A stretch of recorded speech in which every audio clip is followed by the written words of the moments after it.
नमस्कार, सवाल 10 बजे देख रहे हैं आप और आपके साथ मैं हूं ऋतु। शुरुआत करते हैं और सबसे पहले मिडिल ईस्ट को लेकर के आ रही बड़ी खबर से आपको रूबरू करवाते हैं।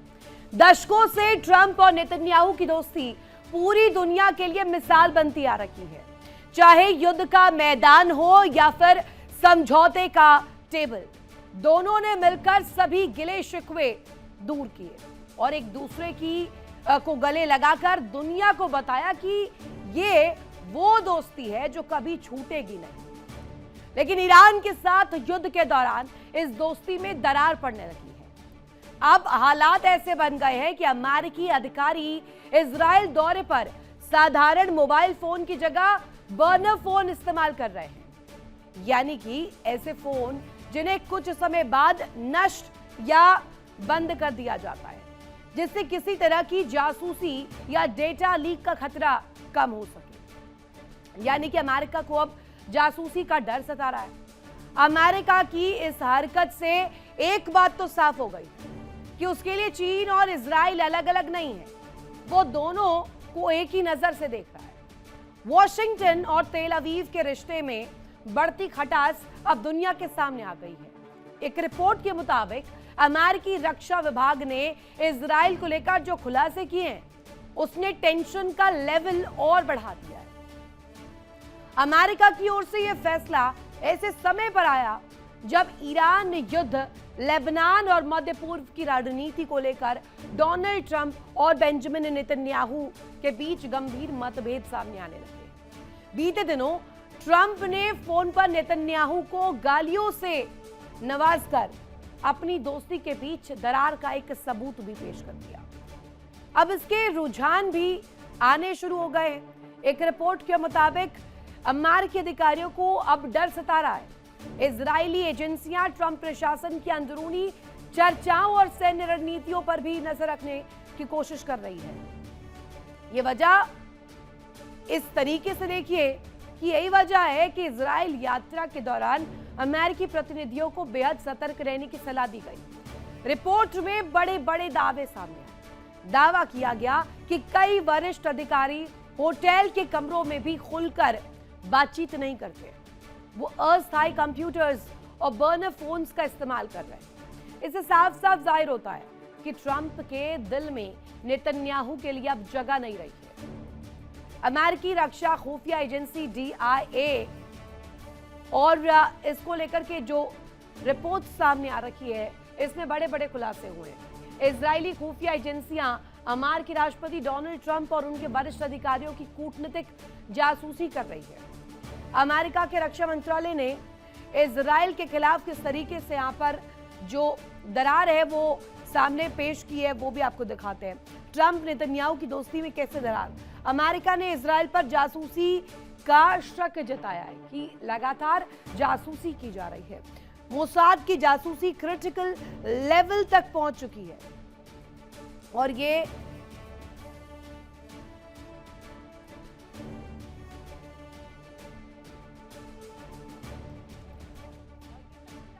तो मोसाद का ये अंदाज अब अमेरिका को बड़ा खलने लगा है और सीधे सीधे यूं कहें कि मोसाद अब इससे पार पाने की कोशिश भी करता हुआ नजर आ रहा है। मोसाद एक्टिव हो चुका है और स्पष्ट रूप में इसको लेकर के जो भरोसे की एक नींव थी, उस पर भी बड़े प्रश्न उठने शुरू हो गए। ट्रंप प्रशासन की अंदरूनी जानकारी इजराइल जुटा रहा है।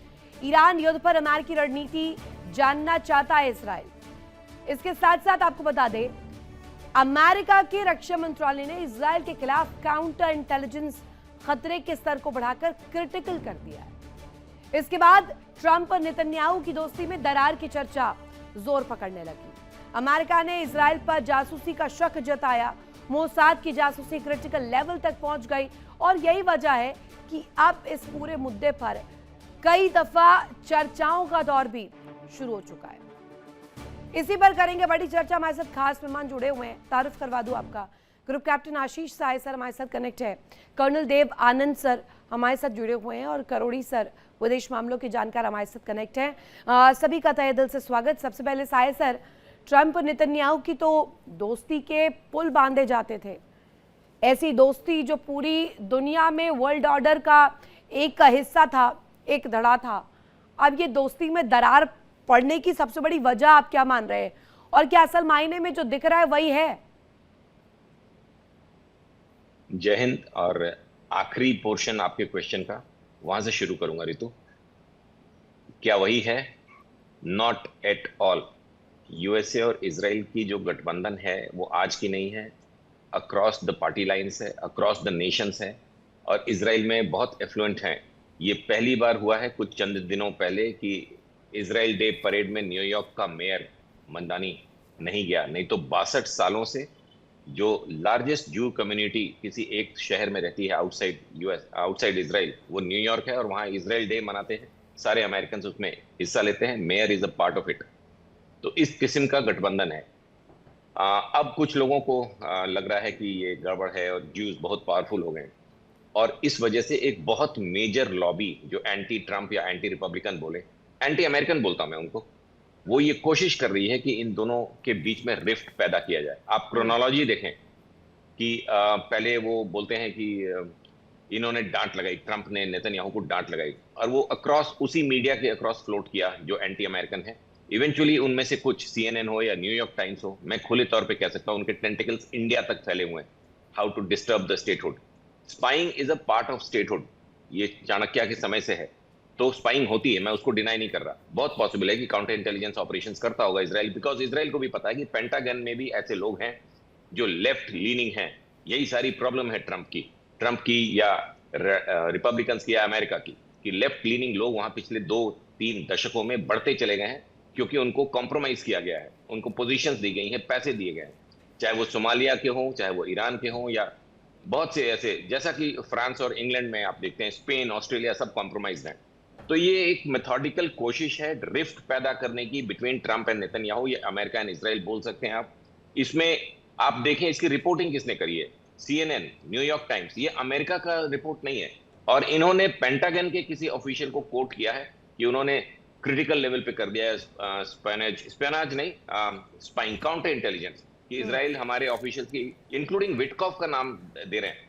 तो इनके अपने लोग हैं जो पेंटागन में हैं। ये हर देश में होता है कि दोनों तरफ के लोग नहीं तो ये तकनीक बर्नर फोन्स का तकनीक का इस्तेमाल करना, is this a routine process? No, it is not, but it is because of China. Now you go back to Beijing visit of US President. He was asked the same question on board Air Force One while returning from Beijing to US कि आप लोग वहां के जो gifts मिले थे उसको वहां कचरे में डालकर चले आए, आप इस तरह का फोन यूज कर रहे हैं, because China was heavily spying on US. और वो सिर्फ ईरान वॉर के लिए नहीं, चाइना इधर बहुत इंटेंसिव सैटेलाइट और electronic counter intelligence measures use कर रहा है, and he is probably sharing the data with Iran in the present war.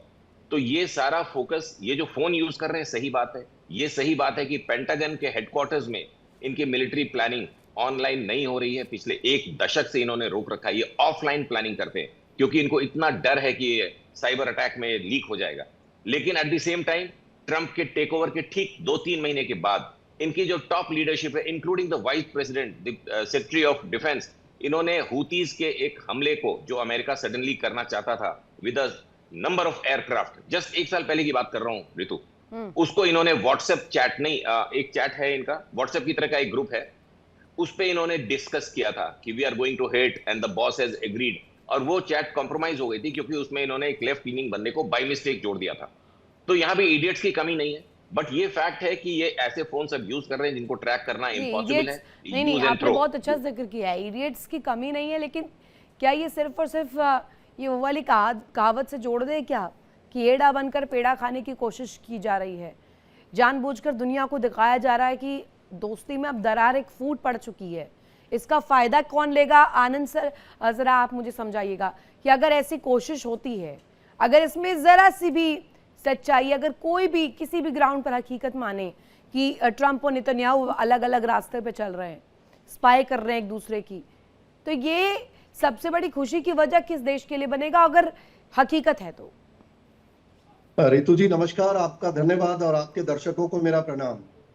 जहां तक आपके सवाल का सवाल है, मेरे पहले ग्रुप कैप्टन साहब ने अपने विचार बताए, मैं उनसे काफी हद तक सहमत हूँ। वो एक नजरिया है सेना या सुरक्षा के अंदाज से, पर देखिए अगर ये बात सत्य हो भी सकती है, ऐसा नहीं है कि नहीं हो सकता है। वो एक एंगल है इसका कि वहीं के लोग उनके देश विरोधी होकर के अपने सेना की, अपने तंत्र की कुछ कमजोरियां बाहर निकालते हैं। पर देखिए, जो ये मामला है बड़ा सीरियस, मैं इस मौजूदा हालात में देख रहा हूं। पहली बात तो है कि ट्रंप मुंह बोले हैं, वो क्या बोलते हैं, क्या सोचते हैं और क्या करते हैं, उन तीनों में फर्क है। तो उनके कहने के और उनके जो व्यवहार का नजरिया है, मैं मानता हूं वो एक तरह नेशनलिस्टिक व्यू के बाहर रखना चाहिए। वो इमोशनल व्यक्ति हैं। दूसरी बात यह कि देखिए, युद्ध चल रहा है और युद्ध भी उस स्तर का चल रहा है जहां एक ऑलमोस्ट वर्ल्ड वॉर की स्थिति आई हुई है। तो इसके अंदर कोई भी स्टेटमेंट अगर कोई लीडर देता है या कोई मिलिट्री लीडर देता है या सर्विसेज से आता है, तो उसके मायने जो वो बता रहे हैं वो जरूरी नहीं है हो। उसके अंतर्गत वो कुछ अपना डिसेप्शन प्लान हो सकता है, उनका कोई और रणनीति हो सकती है।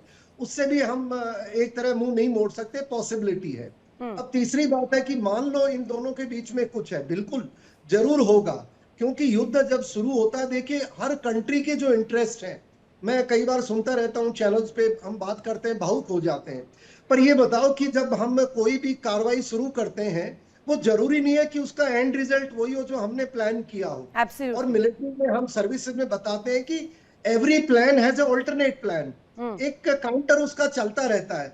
तो हो सकता है इनके बीच में दोनों के, देखिए किस तरह इनकी नाराजगी मुझे लगता है कुछ हद तक वाजिब है, क्योंकि अमेरिका अब ईरान के अंदर जो उसने सोचा था उसमें दिक्कत आई, वो विदित है, बिल्कुल सामने है। और अमेरिका के लिए कोई अहमियत नहीं रखता कि भाई ईरान खत्म हो या नहीं। उसका मकसद है न्यूक्लियर डीक्लोरिफिकेशन नहीं होना चाहिए। उसका मकसद है कि इंटरनेशनल वाटर्स में इंटरनेशनल कानून का एक तरह से बोलबाला होना चाहिए। देखिए इंडिया डेली 24/7 अब आपके स्मार्ट टीवी पर।